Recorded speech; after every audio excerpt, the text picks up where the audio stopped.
पंढरपूर पासून अवघ्या 15 मिनिटांच्या अंतरावर पंढरपूर करकंब रस्त्यावर धोत्रेज ग्रँड प्रायव्हेट लिमिटेड घेऊन आले आहेत पंचतारांकित सुविधांनी युक्त हॉटेल ग्रँड। तसेच पुण्या मुंबईच्या धर्तीवर सर्व सुविधांनी युक्त hotel Shreyas restaurant, veg non veg permit room बार, प्रशिक्षित कुक व होस्टिंग सेवा हॉटेल ग्रँड मध्ये उपलब्ध आहेत। 50 एसी रूम्स, 3500 स्क्वेअर फुटाचा सुसज्ज बकवेट हॉल, भव्य एसी सूट्स, टेरेस गार्डन, भव्य लॉन आणि चेंजिंग रूम सहित स्विमिंग टँक, प्रशस्त पार्किंगची सुविधा। पंढरपूर नजीक असलेल्या हॉटेल ग्रँड या सुसज्ज आणि पंचतारांकित सुविधांनी युक्त hotel grand, hotel Shreyas restaurant, veg non veg permit room बार, पंढरपूर करकंब रोड। संपर्क 02186 24 22 45।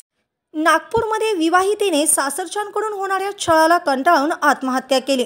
मूल होत नसल्यामुळे या महिलेचा सासरच्यांकडून शारीरिक आणि मानसिक छळ होत होता।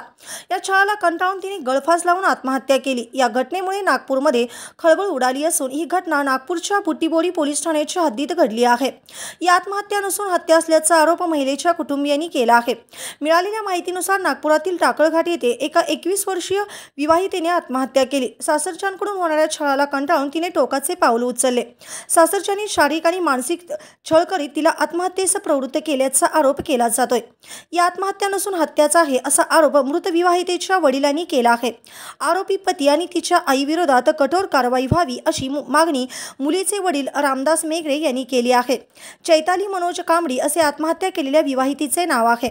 टाकळघाट येथे 17 जून रोजी चैतालीने राहत्या घरात गळफास लावून आत्महत्या केली। तिने आत्महत्या केली नाही तर तिची हत्या केल्याचा आरोप तिच्या वडिलांनी केलाय।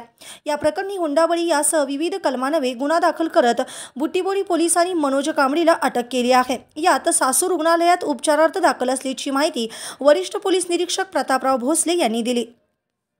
ताज्या घडामोडी पाहण्यासाठी आमच्या YouTube चॅनलवरील PVR म्हणजेच पंढरी वार्ता या न्यूजला सबस्क्राइब करा आणि शेजारील बेल आयकॉनवर क्लिक करा।